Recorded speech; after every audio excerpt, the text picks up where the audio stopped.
And then there were 16, with Chris Buescher's win in Saturday night's Coke Zero Sugar 400 at Daytona International Speedway. There are now the playoff field for the NASCAR Cup Series is now set. I'm Daniel McFadin, host of Dropping the Hammer with Daniel McFadin, presented by the Arkansas Democrat Gazette, here to talk to you about, well, to preview the next 10 races of the NASCAR Cup Series season. And with me to do that and talk about Saturday's race at Daytona is my co-host, Jared Haas. Jared, how was your weekend in Milwaukee? Ooh, boy. We have a section for what we're going to be talking about in Milwaukee. Quite a bit happened there, but yeah, like I said, playoff field set down there at Daytona for the Cup Series. We are down to 16 drivers, and those 16 drivers will compete for the championship. Yep, and as I said, that was set Saturday night when Chris Buescher got pushed to the win by his teammate and co-owner Brad Keselowski.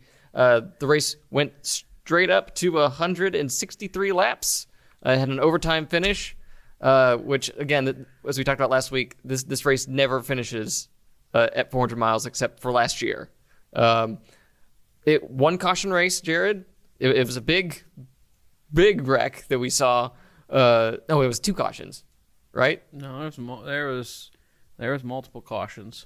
Yeah, so we had the big one, and we had the horrifying one with Ryan Preece on the backstretch. So there's three. Okay. Yeah. So there was the two. Yeah, there was the big wreck on the coming to the end of the stage, and then the one that caused the overtime finish. Yes. But other than that, it was a very, I don't know if you'd call it tame, but since there was only one big one, it feels like it was kind of tame. It feels weird that this was a racier track compared to Talladega, but it seems like with this drafting package, if the leaders are saving fuel, which is sometimes the case, and the people behind the leaders are going full throttle, it can be entertaining. It's three wide, but if you're saving fuel and everyone's saving fuel, you got that choo-choo train that we saw in the middle of the race. So the package, I'm still not a fan. I think, it's not the, the two-car tandem. That thing was a wild experiment, as is. Still better than that, but there can still be tweaks with this super speedway series. But yeah, at one point this race they were three wide, with like one car out in front and just everyone three wide behind them. For me, it was reminiscent of the late stages of the 2014 Daytona 500 when Johnny Logano was just leading this huge, massive field of cars three wide, and it was riveting until there was unfortunately a caution with 14 to go or something like that, and it ruined it. Yeah. But I was beyond impressed that they made it as long as they did before we had the big one in that huge wreck. I was disappointed when that happened. This is coming to the end of stage 2. Yeah. A lot of these drivers with the mathematical thing, I think the only person that really had a shot after stage 1 to make it on points mathematically at all was Ty Gibbs. And he was up there leading up front, and it took out a lot of drivers that needed to win to get in to the playoffs. Obviously, we mentioned Ty Gibbs. Austin Dillon was involved, and you had Cindric involved too. It wasn't really that good. I understand that if it's coming to the checkered flag and you have a lot of people that are looking for their first win to happen, but you just took yourself out in the middle of the race. Yeah. But luckily, the wreck wasn't a result of the three wide racing. It was just a result of a bad push. Yeah, just a bad push getting loose there in turn 4, and then all hell breaks loose. But at the end of the night, it was Chris Buescher in victory lane, his third win of the year, fifth of his career. Roush Fenway Racing now has 3 wins in the last 5 races going into the playoffs. Roush Fenway hasn't had 3 wins in 5 races since 2008. They had a stretch where they won 4 of 6, and then they won 3 of the last 4 that year.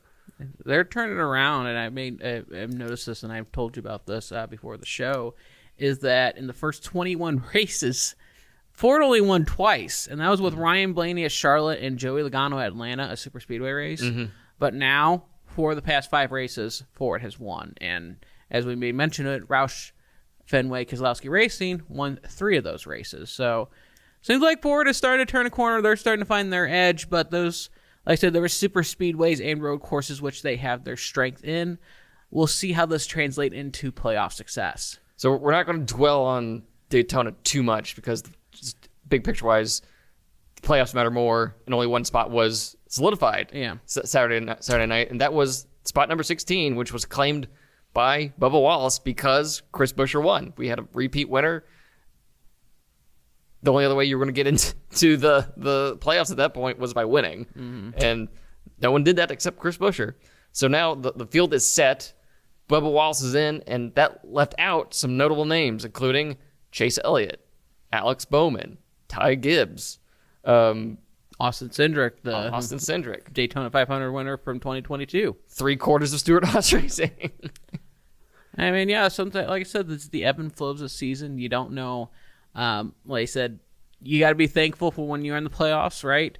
And Chase Elliott and Alex Bowman both, like I said, had injuries that prevented them from going races, and even had both of them had other compounding issues, with Alex Bowman having that penalty at Richmond and Chase Elliott being suspended for another race for the incident that he did with Denny Hamlin. So it was more or less they shot themselves in the foot, but it was quite weird that 2 Hendrick Motorsports drivers missed the playoffs. And I think if you put the odds on that before the before the season, I think you would have made bank. Well, I'm sure that happened like the year Dale Jr. missed half because of his concussion. I don't know if like Casey Kane made the playoffs. Yeah, but still, this is, you would argue, a pretty solidified team, and this is Chase Elliott, former Cup Series champion.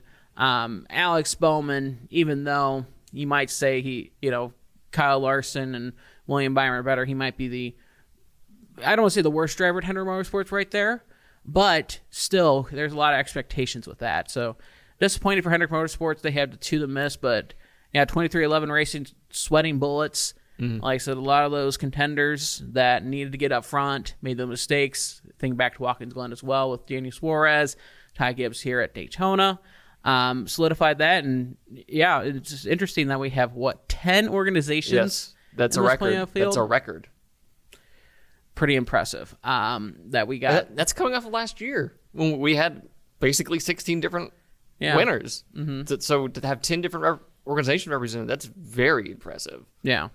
So before we continue on, so we got some video and audio courtesy of our friends at frontstretch.com.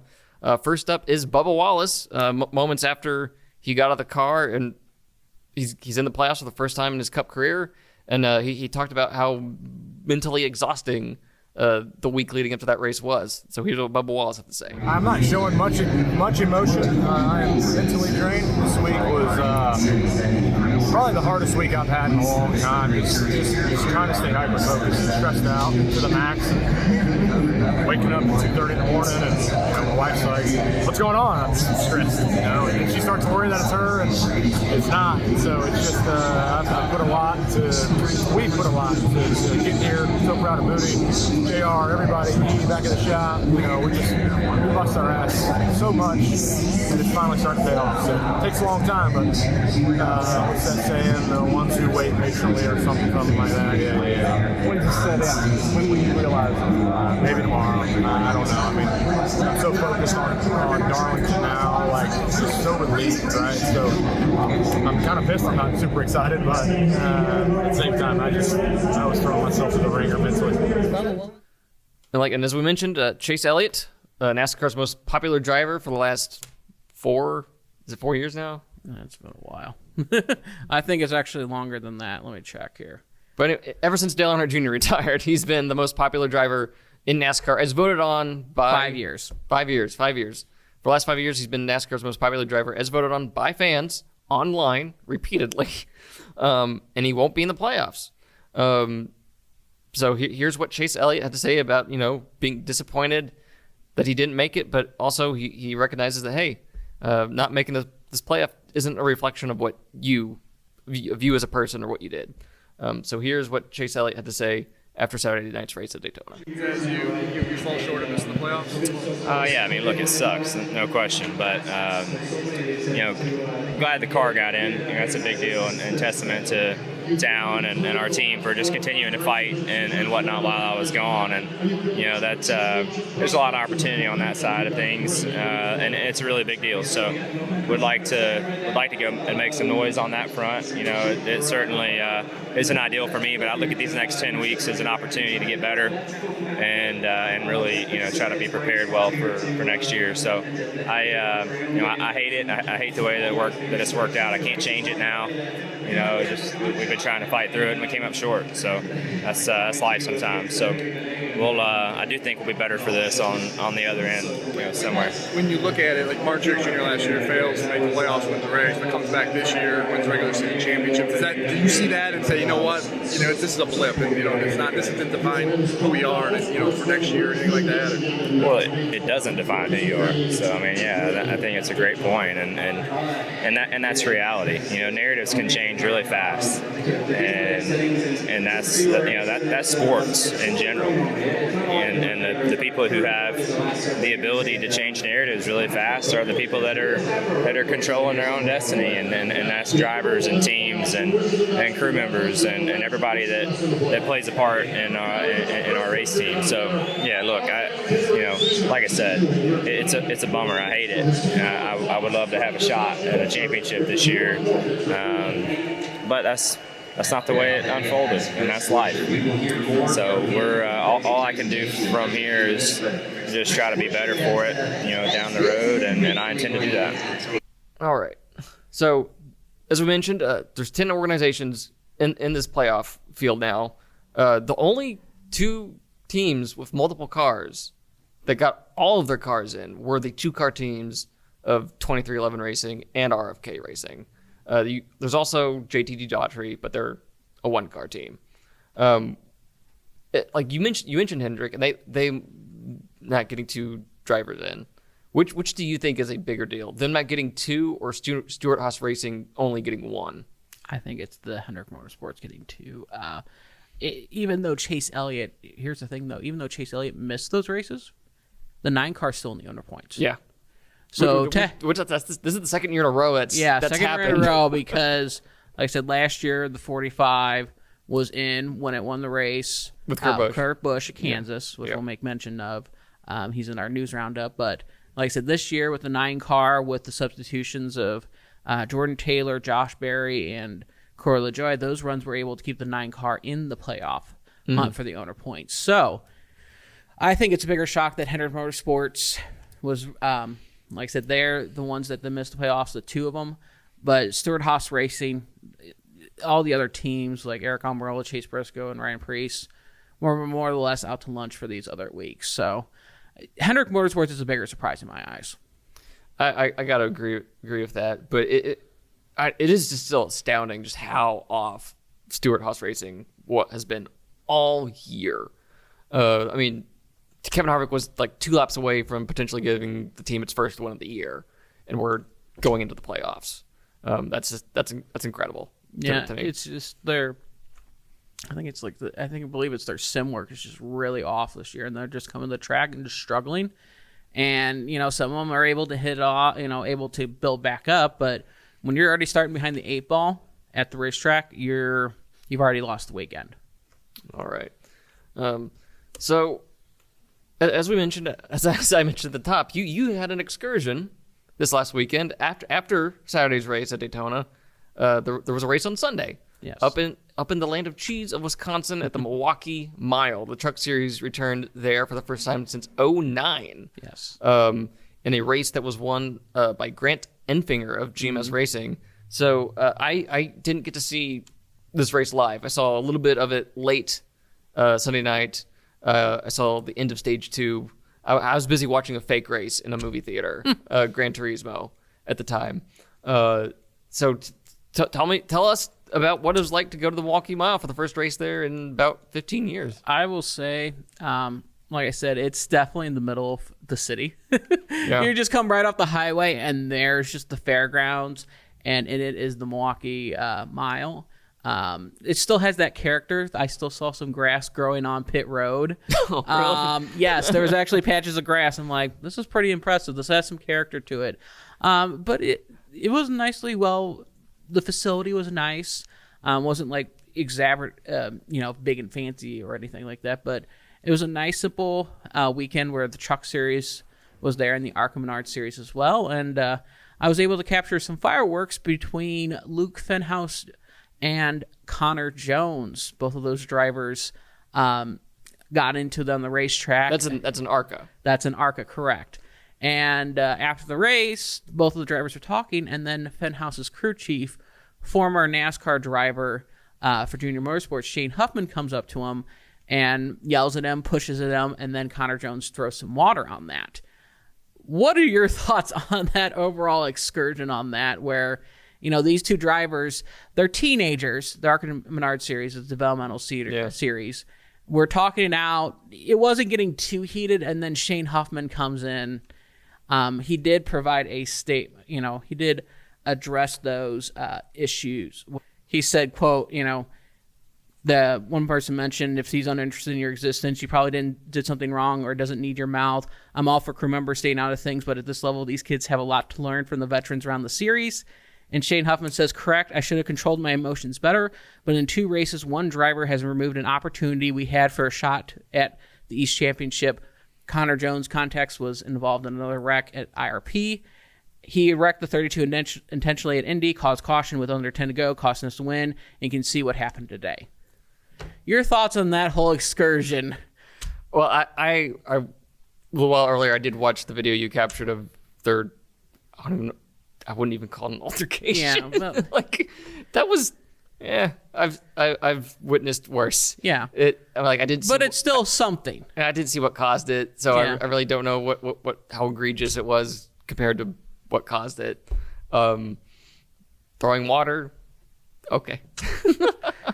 But do you think the crew chief, Shane Huffman, should have been involved in that situation, or should have been just between those two drivers? Oh, well, okay. When you put it that way, because I can't remember the last time I saw a crew chief get into it with a driver. I really can't. That actually kind of happened in the same situation in IRP. I think it wasn't the crew chief, it was one of the PR people got involved with Connor Jones. Yeah. Really? So it's kind of a reoccurring thing. This is why you should pay attention to the ARCA Menard Series. Like I said, it's very unique series, but your thoughts on that? Do better, guys. If you want to leave a mark, throw some Gatorade. I don't know. Stay in their fire suit. I don't know. I have no thoughts really.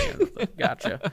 But yeah, so as you made mention, Grant Enfinger dominated, but I think the bigger storyline going out of that weekend was Ty Majeski, fastest in practice, and then NASCAR found something in pre-race inspection they didn't like in the right rear tire. You mess with the holy trinity of NASCAR, I think his main mention is like engines, tires, and I think it's fuel. Yeah. So I kind of expect penalty. This is going to be a pretty decent penalty going into. It's an L2 penalty, isn't it?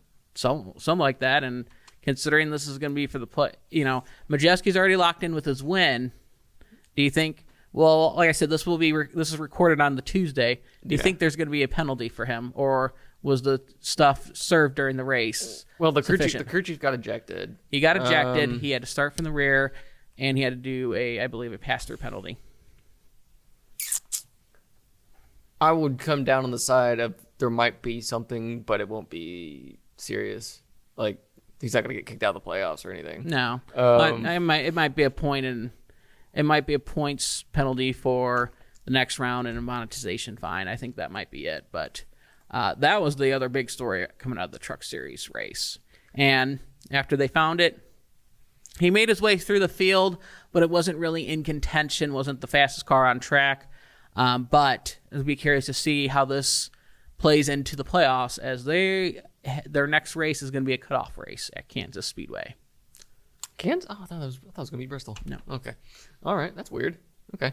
All right. So, overall, what was the vibe of the weekend at Milwaukee Mile? Do you think they'll be back? I think so. Like I said, the drivers enjoyed it.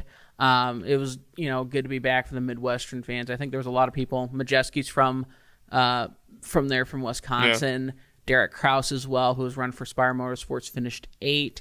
So I think there's still potential for that Truck Series ARCA combination race that could run another year. I don't think it's going to be Cup ready, though, for next year. Well, there's the IndyCar. Yeah. Will come back. And I think if it does, those patches of grass on pit road will be gone. Yeah, I mean, if Roger Penske wants to get that, he will get that taken care of. But yeah, it's still good to have those little tracks on the schedule and be like, hey, there's Milwaukee we're actually going to as well. So I'm glad I went up there and, like I said, got that for frontstretch.com. And it was an overall good experience. I was glad that they went back there this year. All right, well, that will do it for our recap of the Daytona, Kansas weekend. Next up is our news roundup for the week.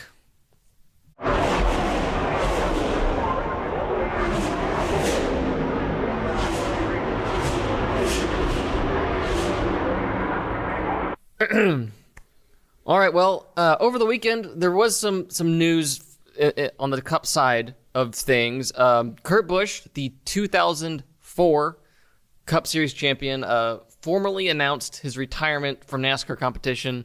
This came just over a year after he was in a crash in qualifying at Pocono Raceway, where he backed his number 45 Toyota into the front stretch wall after coming out of turn 3. That resulted in having a concussion. And he hasn't been back in a car since then. Busch held out hope that he would be able to recover enough to maybe make select starts in the Cup Series. But unfortunately, that hasn't come to pass. Busch said in a video that he posted when he made the announcement that his doctors have come to the conclusion that there's just too many obstacles in the path that would allow him to come back and race competitively. I'll be honest, I kind of forgot about Kurt Busch. I forgot that there was this kind of possibility that he could come back in some capacity. And so when he posted that video Saturday, it's like, oh, that sucks. Yeah, it's a really sad thing that happened. I mean, Kurt Busch has been through a lot in his career. Yeah. There's a lot of things you could have honestly said that should have ended his career. Yeah. I mean, you've had he's had multiple acts. Yeah, like back in 2005 with Roush, with Penske, even the lows with like Phoenix Racing trying to rise up. But it's just really sad to see as Kurt Busch was maturing through his years, was finding that home with 2311 Racing. He really enjoyed that relationship with Denny Hamlin being his owner. And then that incident happened. And, Kurt Busch still had the hope that he'd come back and race that 67 car, but it's not been the case. And it's just sad that this is there's too many obstacles for Kurt Busch to come back and race in NASCAR. So there was a lot of sentiment and feelings making that formal announcement at Daytona. Just to give you a sense of how long Kurt Busch had been around, he was the last full-time Cup driver who could say that he raced against Dale Earnhardt. He famously may or may not have been the last driver to get flipped off by Dale Earnhardt in the 2001 Daytona 500. That's how long Kurt Busch had been around, just at the Cup level. He'd been in the Truck Series, been in the Xfinity Series for a few years before that. But like you said, he'd had many ups and downs. This is the guy who chewed out Dr. Jerry Punch, the most revered, loved pit reporters in NASCAR history. He even yelled at Bob Pockrass, another pit reporter, after a race at Dover. Yeah. That too. I mean, he's been through a lot, but I mean, he's not let those incidents define him.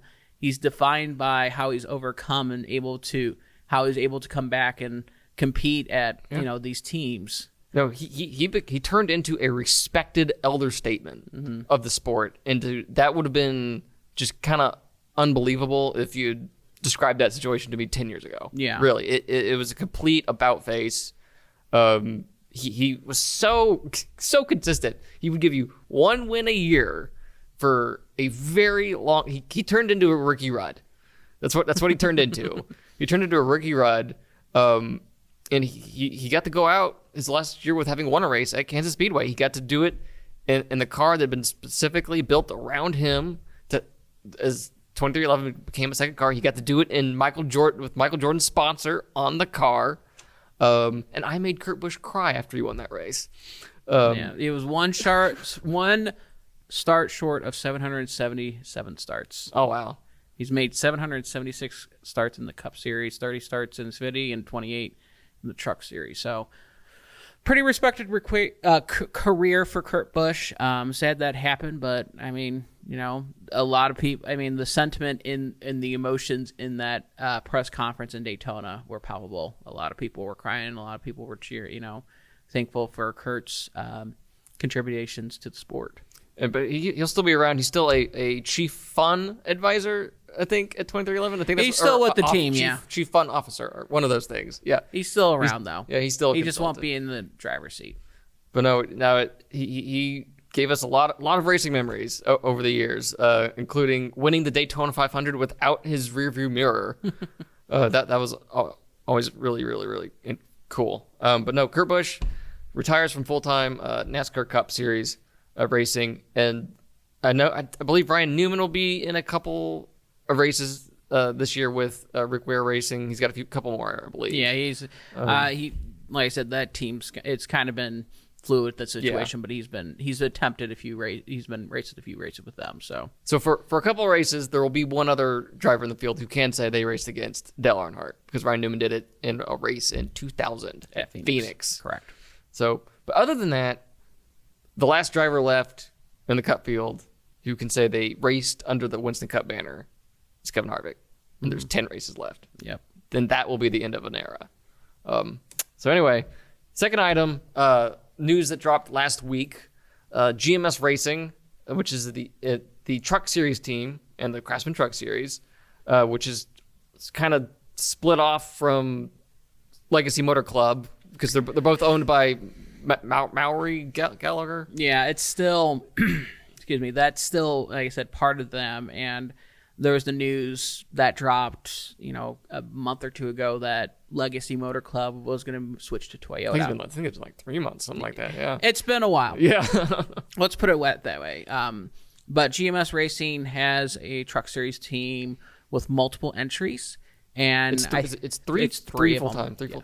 Three full time, and I think they were trying to work out a deal to get Toyota backing, since Legacy is going to be in Toyota. They're going to be part of the Toyota. They wanted to be part of the Toyota camp, but they've already got teams in the Truck Series that Toyota's already allocated their resources to. So GMS Racing and their fabrication shop will be closing out at the end of the season. So what that means is, if you look at the driver's side, you have Grant Infinger, Rajah Caruth, and Daniel Dye that are not going to be there this next season. Rajah Caruth, he had 4 options last season for a ride, so there's a possibility he'll probably land on his feet. Yeah, I think he'll be fine. Daniel Dye has said that he has his ride in place. Speculation is that it's going to be Kyle Busch Motorsports, but that's not been made official. And then the third driver, which won in Milwaukee, was Grant Infinger, and he made mention that he doesn't have anything in place for next season. So of the 3, that's the big question mark.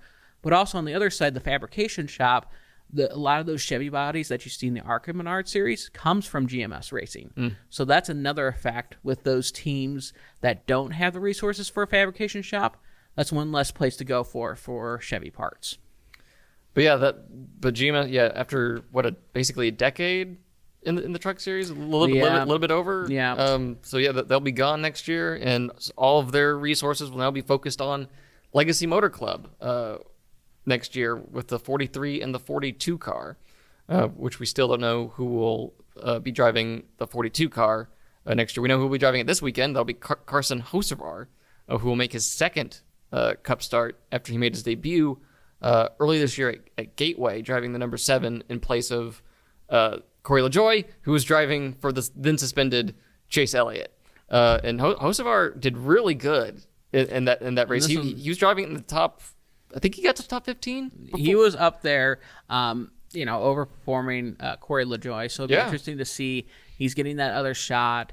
There's a lot of different things that Carson Hocevar is looking for the future in multiple garages. So we'll see if he can, how he well performs in the Cup Series. And like I said, there's a lot of potential with Carson. And he's had his own really impressive turnaround this year because he gets his first career Truck Series win at Texas, which comes after contact with the leader and turns him into the wall after they take the white flag, and he goes off and wins. Yeah.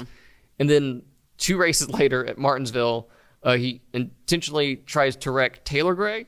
One of the Gray brothers at Martinsville at the end of the speedway. And what winds up wrecking himself. And then Dale Jr. had that conversation with him, which turned on the light. And he finished second at Milwaukee. He had older tires trying to hold off Grant Enfinger. Grant Enfinger just had too strong of a car to hold off. But Hocevar, even with the older tires, was able to finish second. So, but yeah, he's gotten 2 more wins since Texas at Richmond and Nashville. So yeah, he made his Xfinity Series debut. He's had 5 starts. 4 of them with Spire Motorsports? And one of them with Bobby Daughter. And he got 2 top 10s. Yeah, he's performed well, and he was even going to run for Spire this weekend, but instead he's going to be focusing on the Cup Series effort. One thing I find interesting about Carson Hocevar is he's mentored by his part-time Nice Motorsports teammate Ross Chastain. And they've had rough stories over the last year, but one thing I think is similar between them is, like, Ross, when he was in the Xfinity Series at JD Motorsports, he consistently overdrove the equipment. And ever since he left JD Motorsports, no one else has done that at JD Motorsports. They're still a back-of-the-pack team. Carson Hocevar now, just by what he's done in that one race with Spire in the Cup Series and those multiple starts in the Xfinity Series, is showing that he's capable of overproducing. So I think that's really interesting aspect to what you can get out of Carson Hocevar going forward. And the biggest question mark in early season is how much can Carson Hocevar matured? He's definitely matured on track. But I think, like I said, the sample size still on the smaller side, but I think there's a lot of potential and upside for Hocevar in his future. All right, well, that will do it for the news section. Now it is time to preview this weekend's Southern 500 at Darlington Raceway and the 10-race Cup Series playoffs.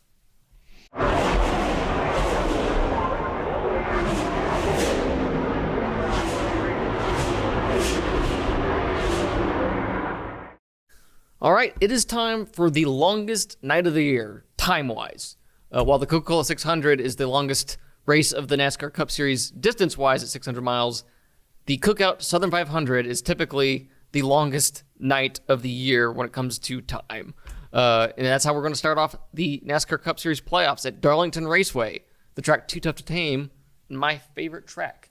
So in the spring, the race was won by William Byron after a race that was dominated by Martin Truex Jr. and Ross Chastain before they unfortunately wrecked out. Byron only led like 6 or 7 laps before he won in the Jeff Gordon Chrome Illusion throwback paint scheme. So Jared, what's your hype level for first this race and then the playoffs in general? Well, I mean, it's the first race of the playoffs.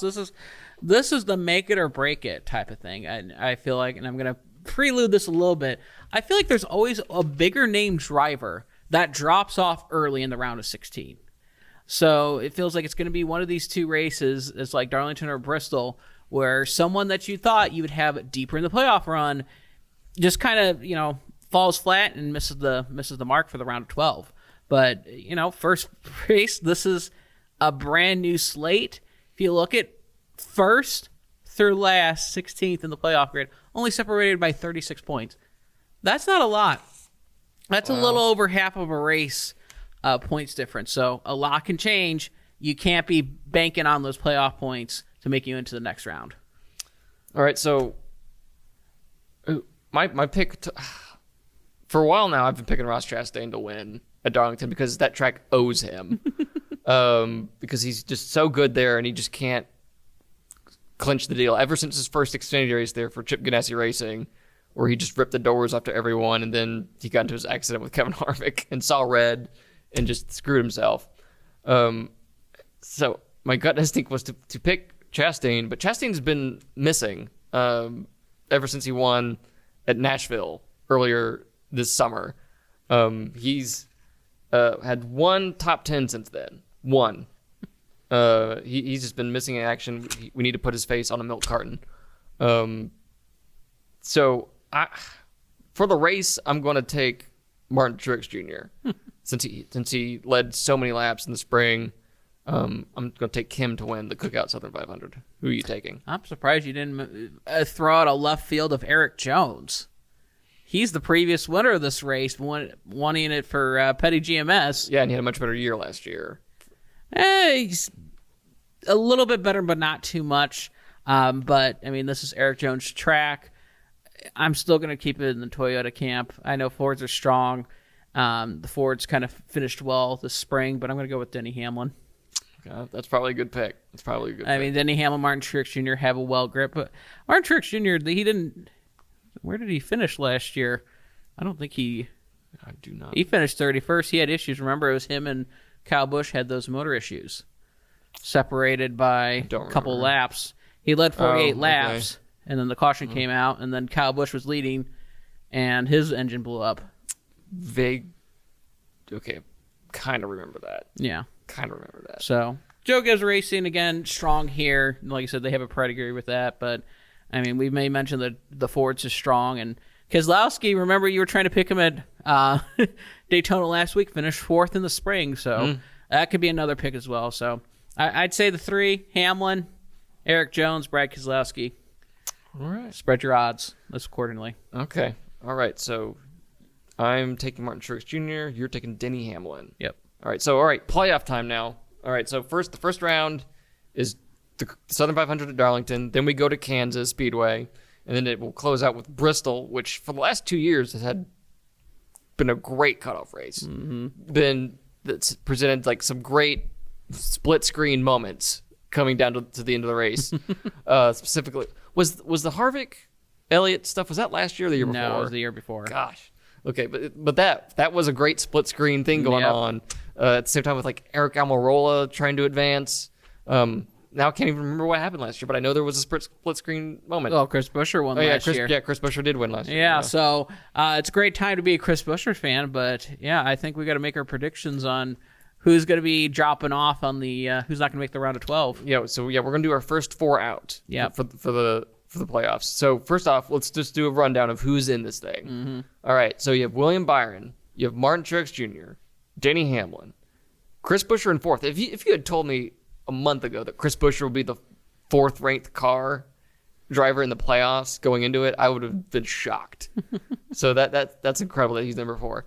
Then you have Kyle Busch, Kyle Larson, Christopher Bell, Ross Chastain, Brad Keselowski, Tyler Reddick, Joey Logano, and Ryan Blaney. And then the final 4 are Michael McDowell, Ricky Stenhouse Jr., Kevin Harvick, and Bubba Wallace.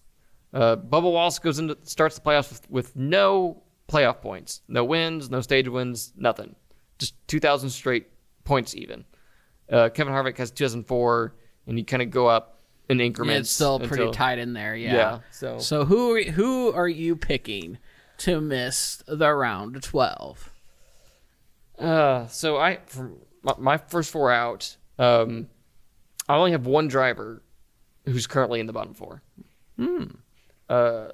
I'm going with my first 4 out are Ryan Blaney, Ross Chastain, Ricky Stenhouse Jr., and Joey Logano. Blaney hasn't led a significant number of laps since he led 83 at Gateway. I think he led like 20 at Atlanta or something like that. I think the important part here is you can be okay, you just can't be mediocre. Yeah. He hasn't been in I'm contention for surprised you anything. said Ricky Stenhouse Jr. was going to be the one that was below the cut line that's going to miss. I have him advancing. I have 2. I have Harvick missing it. I have Bubba Wallace missing it. I have Logano and Ross Chastain. Okay. Like I said, those 4 drivers. So we agree on 50%. We agree on 50%, Okay. yeah. Okay. And you say only one of them, and I say 2 of the 4 will be out, that are under the cut line will miss. So yeah, Blaney has no top 5s since the Coke 600, which he won. No top 5s. You need a top 10. Hey, shoot, top 10 can get it done as well too. So I mean, again, this is why we run the races, and like I said, we'll revisit this after 3 weeks.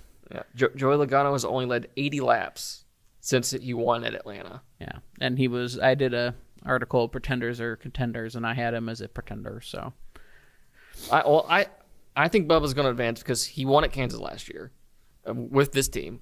So we know he's good there. He's he finished 5th at Darlington in the spring, and he's decent at Bristol. So I think he'll find a way to sneak on into the next round if he doesn't just outright win. There's a possibility. Again, the possibility of anything. I just think that's going to be tough for Bubba Wallace to climb up that hill. And I think Kevin Harvick, he's got a little bit of magic left. I think he's going to find a way to advance and let people know he was there. At least I hope so. Farewell season. Hey man, make some noise. Make a little bit of noise. Yeah. You were 2 laps away from winning Daytona. You almost won at Phoenix early in the spring. It's there. He can win.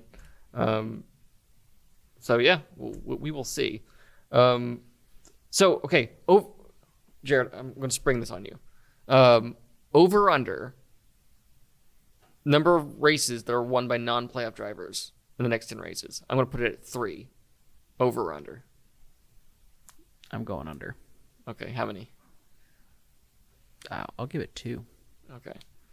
Because you got Chase Elliott there. I know. You got Alex Bowman. I know. 3/4 of Stuart Haas. I still put it at 2. Cream rises on the top during these races. I know there's an anomaly where we saw the first 3 races in the playoffs were won by non-playoff drivers. But still, I think that last season was an anomaly, and those drivers was an anomaly. So I'm going under. Okay, I'm going to put it like exactly 3. I think there'll be 3 non-playoff winners in the playoffs. I think it could be interesting. And then you get the whole owner's points part of it so you got this little like side narrative going on. So I think it's interesting. So, all right. So the Cookout Southern 500 will air at 5 p.m. Sunday night on the USA Network. We get two night races. We get Darlington as a night race, and then we get the Bristol night race to close it out. And I'm pretty sure, and then everything else is an afternoon race. Yep. So yeah, the playoffs are here. Let's hope that they're good. let's hope they're interesting. So all right, that'll do it for us this week. I'm Daniel McFadin. You can reach me on Twitter at Daniel McFadin, and you can email me at dmcfadin@adgnewsroom.com. Jared, where can they find you? They can find me at Real Jared Haas on X, formerly known as Twitter. All right. You guys enjoy the Southern 500 and enjoy your Labor Day weekend. We'll see you back here next week. Have a great one, everyone.